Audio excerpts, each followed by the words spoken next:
J'ai la charge de travailler aujourd'hui le chapitre 3 de Thessaloniciens. Vous êtes tous dans le coup, hein. Vous l'avez lu, vous avez déjà travaillé avec d'autres les premiers chapitres. Alors, il faut dire que le découpage du chapitre 3 n'est pas idéal parce qu'en fait, le discours de Paul commence au chapitre précédent, au verset 2. Mais ce n'est pas grave. Comme je ne fais pas une étude biblique, je vais simplement laisser de côté tous les aspects particuliers liés au voyage de Paul et à ses relations avec les Éphésiens, et je vais sortir 3 choses qui sont applicables et qui sont destinées à notre vie d'Église. Le premier, c'est tout ce que Paul dit à propos de la détresse et de l'épreuve et des difficultés. Évidemment, ça ne nous concerne pas, hein. D'accord. Le second, c'est que Paul énonce un principe d'encouragement mutuel que je trouve génial. Et bien sûr, l'encouragement mutuel, on n'en a pas besoin, hein. Okay. Le troisième, c'est que Paul encourage les Thessaloniciens à avoir un amour débordant. C'est pareil, ça ne nous concerne pas, on déborde, hein, on est d'accord. Voilà. Alors, on va commencer par...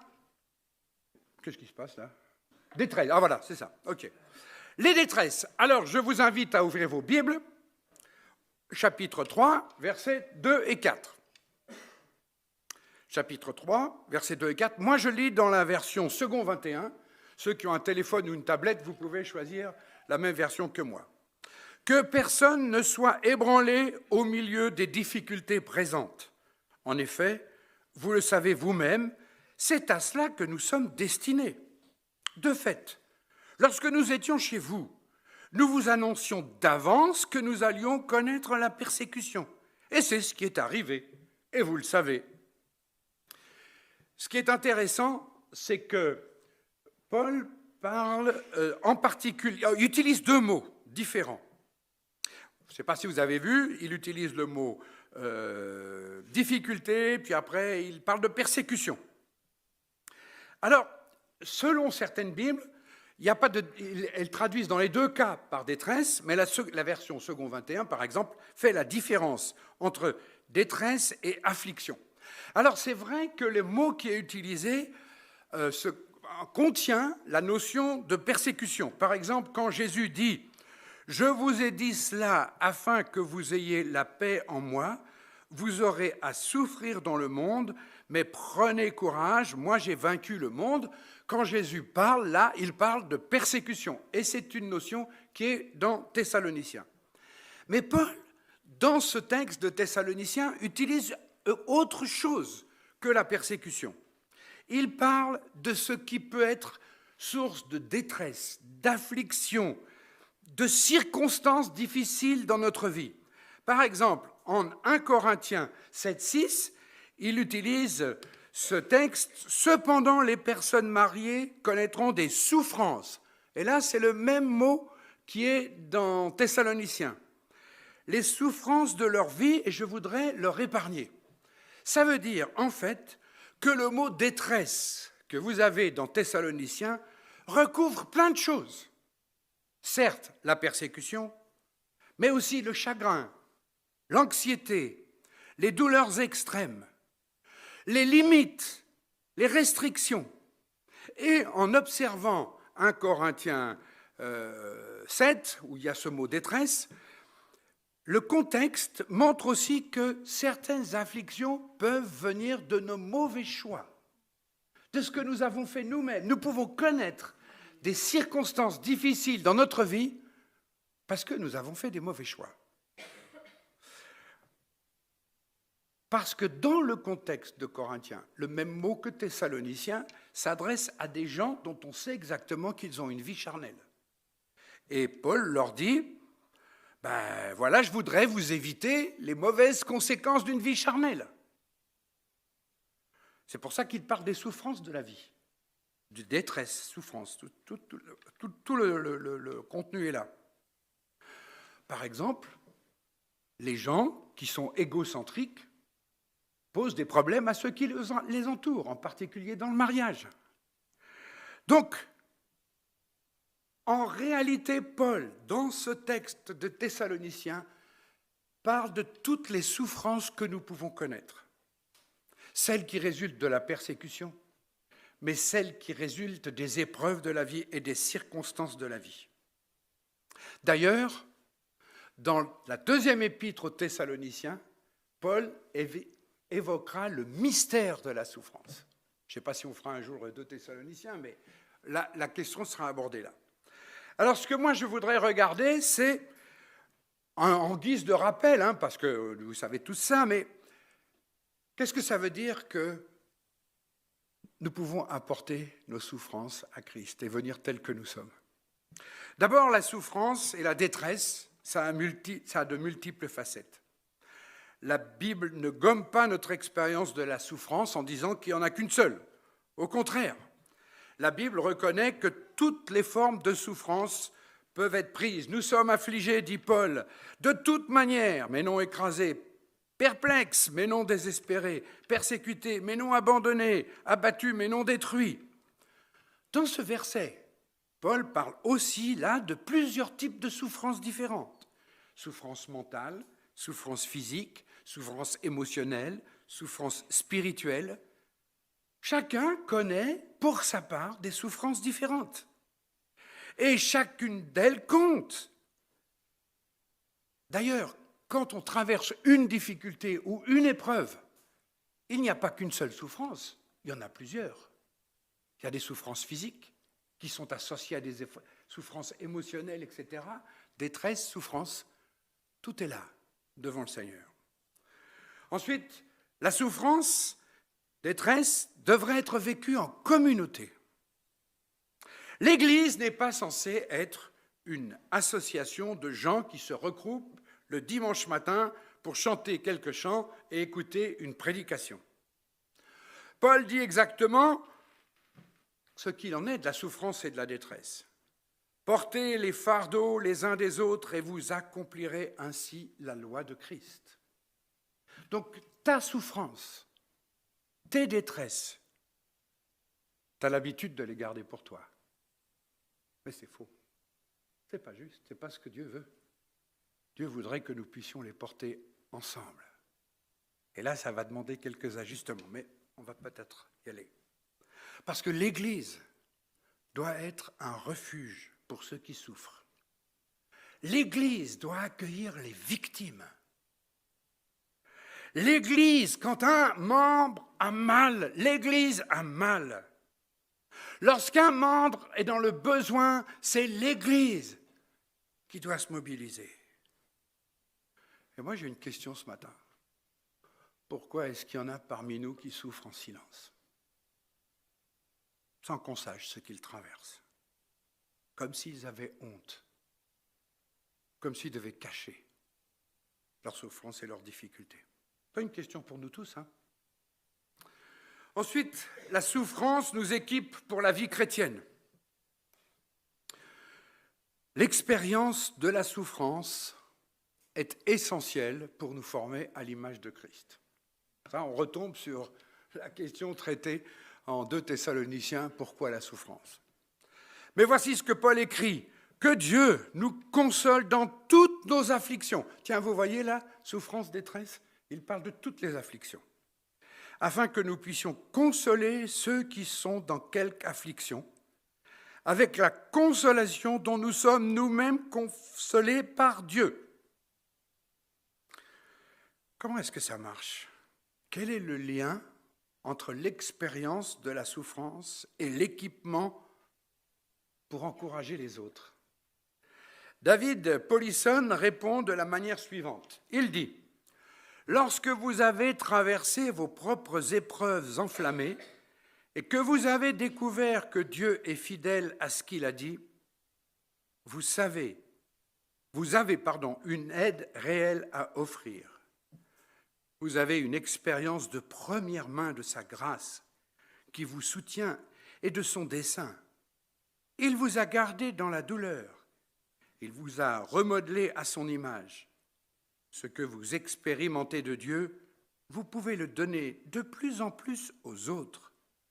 Vous apprenez à la fois la tendresse et la clarté nécessaires pour aider à sanctifier la détresse la plus profonde d'une autre personne. Retenez cette idée que nous sommes formés par notre souffrance et que nos détresses pour encourager les autres. Mais on en parlera dans mon deuxième point. Ensuite, c'est vrai que la souffrance est un champ de bataille. Partout où il y a de la souffrance, de la détresse, c'est une bataille pour nos âmes. Le livre de Job montre qu'il peut y avoir deux façons de répondre à la souffrance. Celle qui maudit Dieu et celle qui loue Dieu au milieu de la souffrance. Ensuite, la souffrance nous prépare pour l'éternité. Dieu dit beaucoup de choses sur la souffrance. Il est dit beaucoup de choses sur la souffrance dans les Écritures. Mais il y a une vérité contre-intuitive sur la souffrance. C'est qu'elle nous prépare à vivre dans la gloire de Dieu.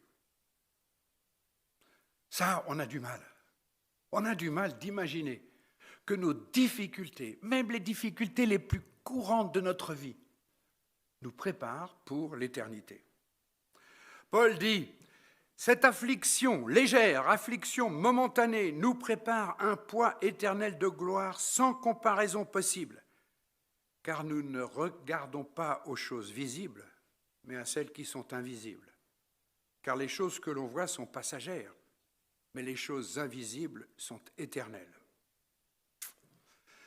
Je me demande si on n'est parfois pas trop discret sur l'importance de la souffrance qui nous prépare à l'éternité. Quelqu'un a dit « Ces versets sont comme du papier de verre sur nos sentiments modernes concernant la souffrance. Nous essayons naturellement d'éviter la souffrance à tout prix. Mais Dieu introduit la souffrance dans nos vies pour le bien de notre joie éternelle, oui, même la gloire. » Alors je voudrais conclure sur mon premier point. Même lorsqu'on n'est pas persécuté, la question de la persévérance se pose. C'est le combat pour lutter contre l'habitude et la lassitude afin de conserver une foi vivante. Ce matin, tu nous as introduit, JD, avec Hébreux 4, qui dit « Approchons-nous avec assurance du trône de la grâce pour être secourus. » C'est tout à fait normal si certains parmi vous passent par la souffrance. C'est le terrain que Dieu a choisi pour travailler nos vies et nous préparer pour l'éternité. Et ne pensez pas qu'il n'y a que ceux qui passent par la persécution, comme Tobias, qui, eux, sont en train d'être formés. Tout à l'heure, j'ai été demander des nouvelles de René, j'ai vu ses doigts bandés, et René m'a dit « Oh, il y a pire !» Je lui ai dit « Non, René, tu es dans la souffrance, et celle-là aussi, elle concerne Christ. Il n'y a pas tous nos bobos. D'ailleurs, ce n'est pas un bobo que tu as, c'est plus sérieux que ça. Mais je voulais dire, il n'y a pas de comparaison à avoir dans la souffrance. Nous pouvons venir tels que nous sommes pour être secourus. Et la question, pour moi ce matin, je vous la pose. Est-ce que vous avez baissé les bras dans votre souffrance? Est-ce que vous avez renoncé à cause de vos détresses en disant ouais, moi je me laisse aller, c'est bon.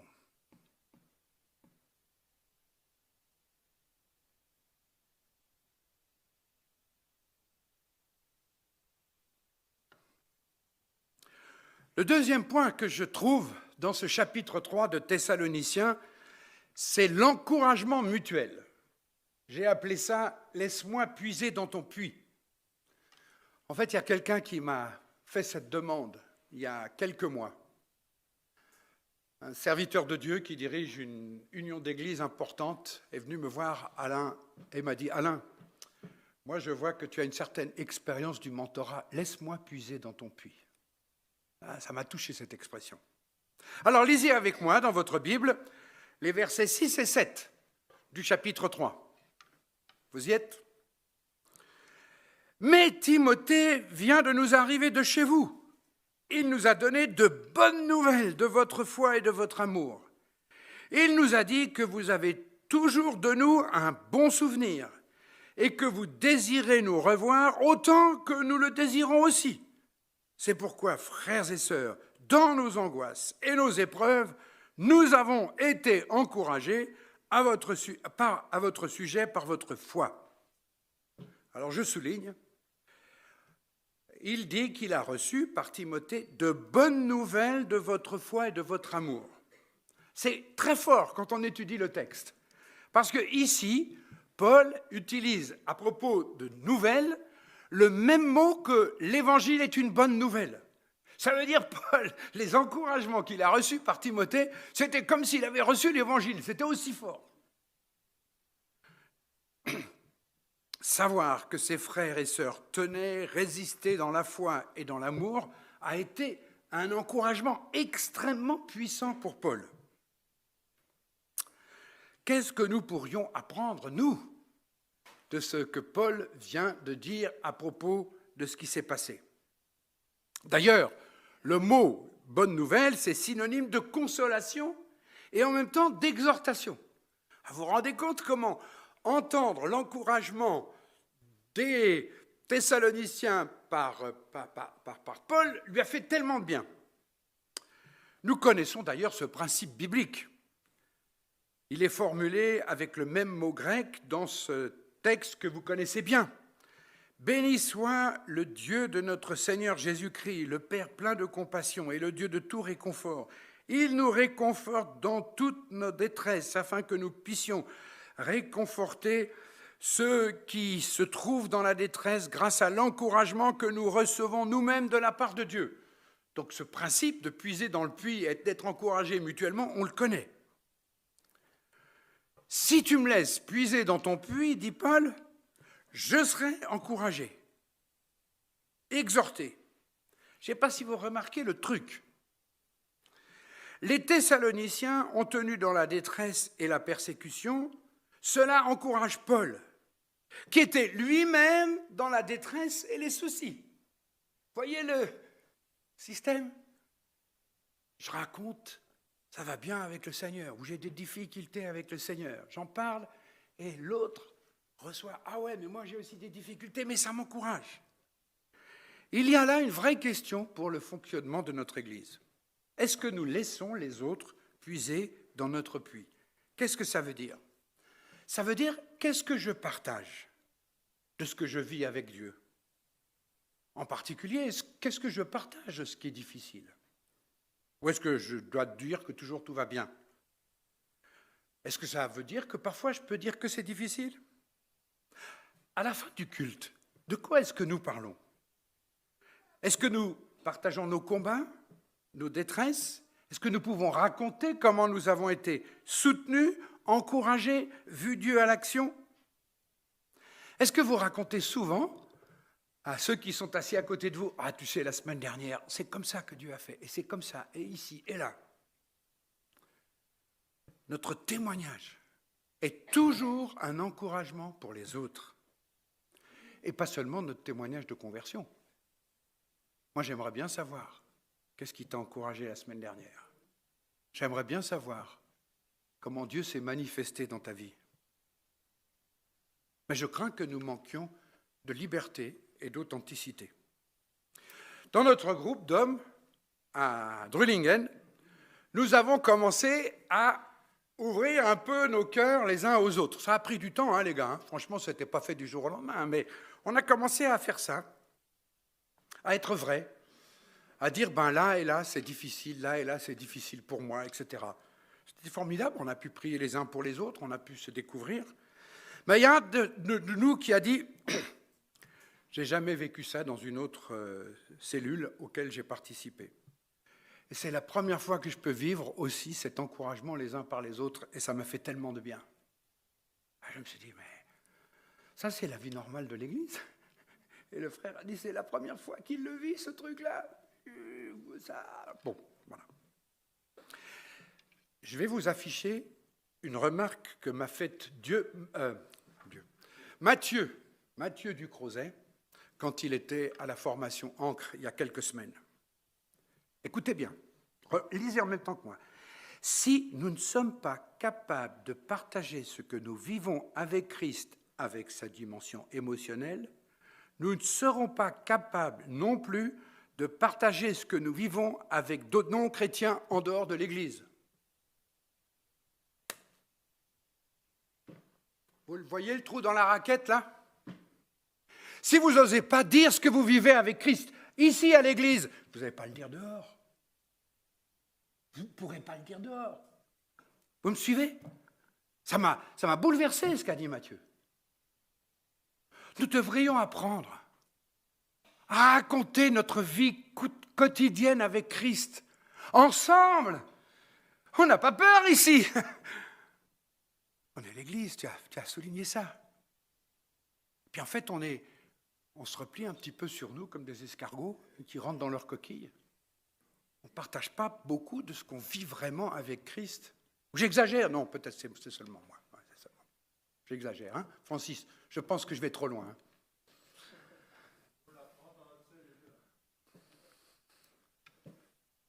Apprenons-le ensemble, mes frères et sœurs, apprenons-le ensemble. Je crois que nous avons encore beaucoup de progrès à faire, franchement. C'est ma conviction. Question.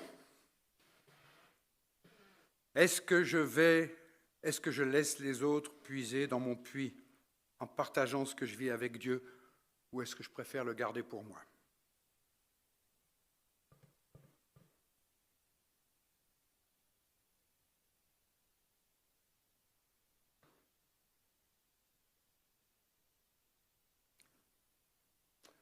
Mon troisième point, lisez avec moi les versets 12 et 13 de 1 Thessaloniciens 3.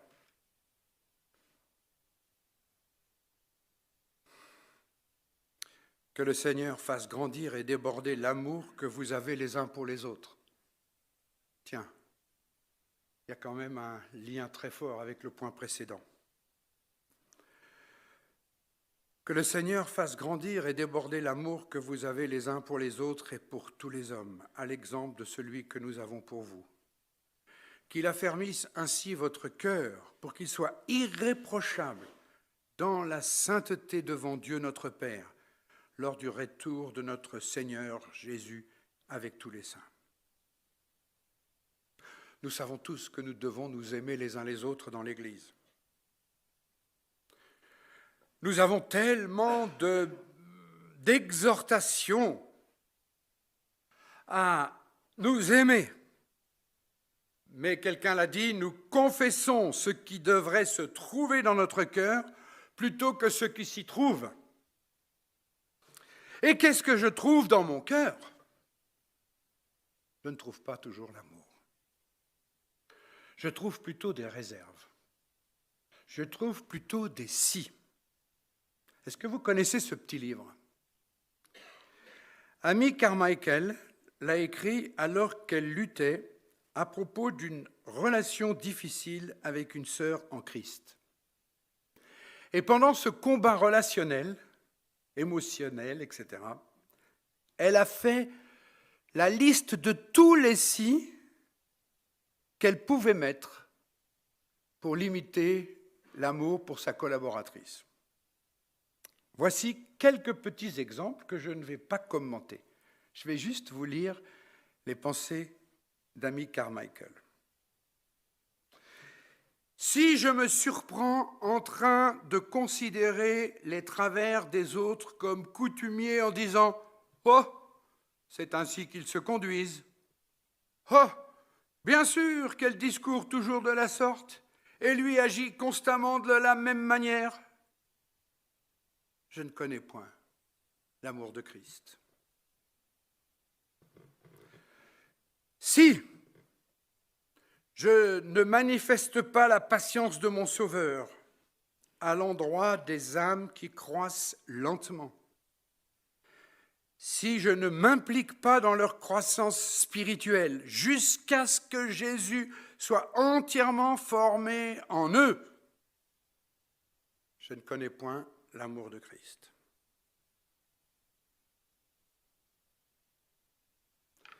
Si mon attitude trahi la peur au lieu de la foi au sujet de quelqu'un qui m'aurait déçu, si suite à une déconvenue, je dis « je m'y attendais », je ne connais pas l'amour de Christ.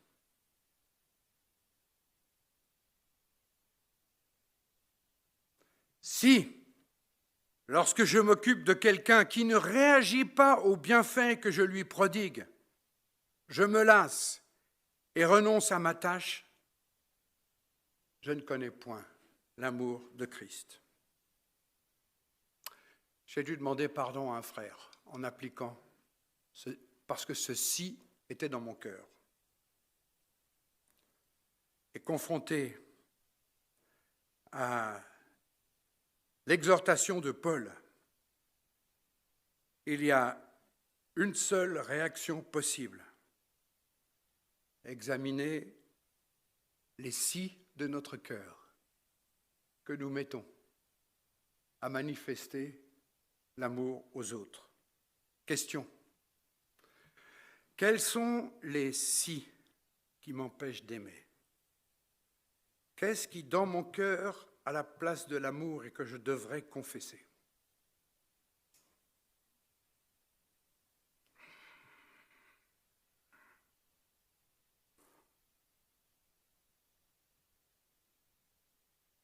Revenons au texte, verset 12. Regardez le verset 12. Que le Seigneur fasse grandir et déborder l'amour que vous avez les uns pour les autres et pour tous les hommes. Un commentateur a dit qu'on pouvait traduire ce que Paul disait avec cette façon-là. Multipliez-vous dans l'amour jusqu'à ce que vous en ayez assez et à revendre, afin que vous puissiez non seulement vous aimer les uns les autres en abondance, mais aimer toute l'humanité. Voilà ce que Paul prie. Voilà ce que Paul désirait transmettre en visitant les Thessaloniciens pour parfaire ce qui manquait à leur foi. Et maintenant, il prie pour que ça déborde, pour qu'il y en ait au-delà de tout. Et vous n'oubliez pas que les Thessaloniciens étaient dans l'épreuve, qu'ils étaient soumis à la persécution. Et tout en étant soumis à la persécution, les gars, il faut que votre amour déborde. Pas seulement pour entre vous, mais pour toute l'humanité.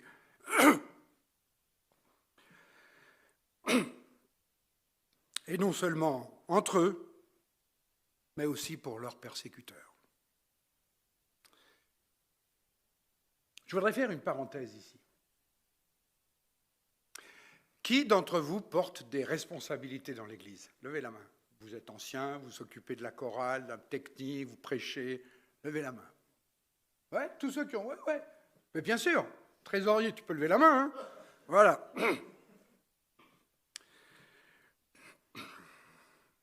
Et je m'implique. Je voudrais ouvrir une parenthèse pour tous ceux qui portent des responsabilités dans l'Église, parce que je voudrais attirer votre attention sur quelques mots qui se passent, qui sont là dans ce verset. Que le Seigneur fasse grandir et déborder l'amour que vous avez les uns pour les autres et pour tous les hommes, à l'exemple de celui que nous avons pour vous.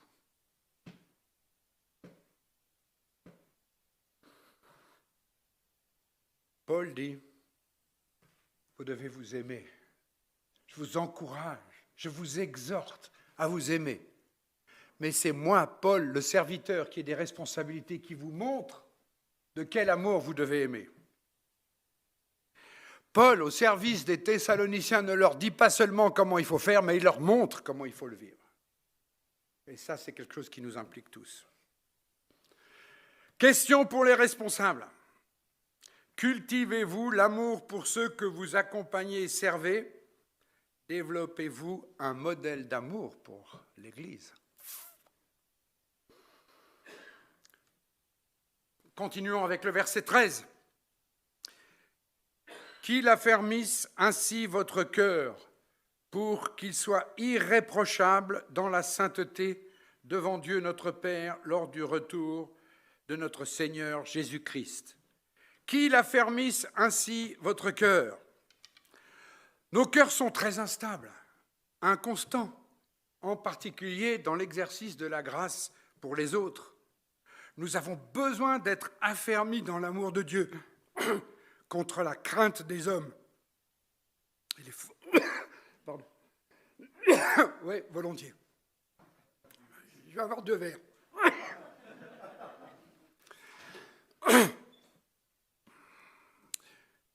Nous sommes marqués par la crainte. Dès que quelqu'un fronce un sourcil,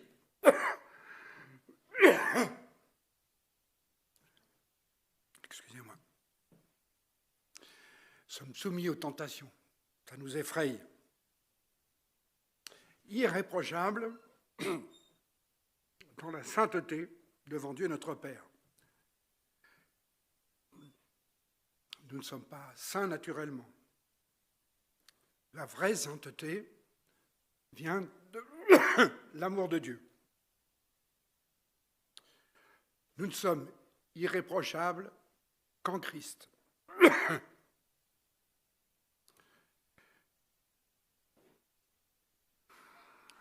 En nous,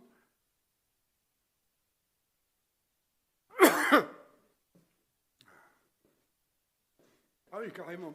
Je te connais. Merci.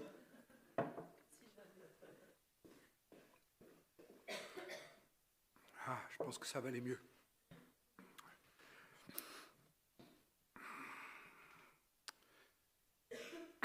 Nous ne sommes pas irréprochables dans la grâce de Dieu.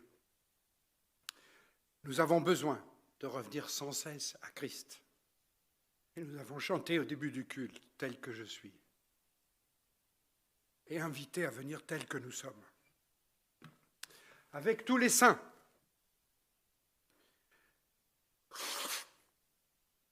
L'idée que, devant cette sainte assemblée constituée par les anges, les rachetés, au moment où nous serons appelés, nous soyons irréprochables. Vous imaginez qu'un jour, on va rejoindre la communion des anges. Vous avez vu la publicité de McDo.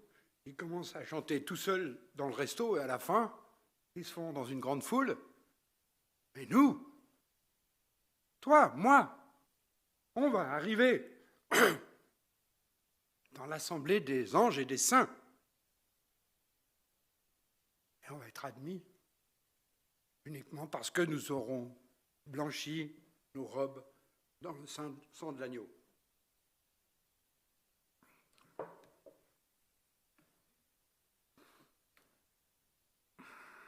Qu'est-ce que ça produit en vous, cette perspective d'être un jour dans la communion des saints?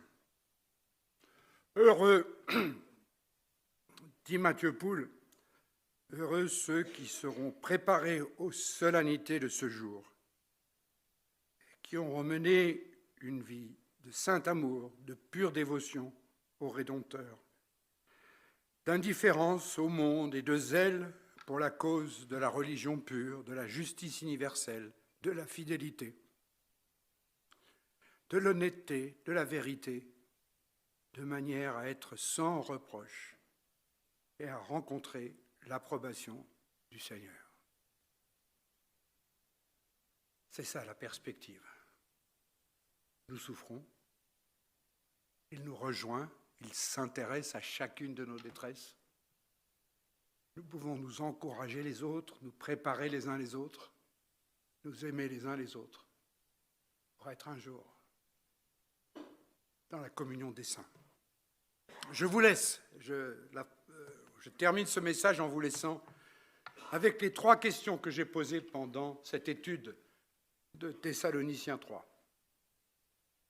Et on va faire un moment de silence et c'est toi qui décideras comment on conclut. JD, que Dieu vous bénisse. Excusez-moi.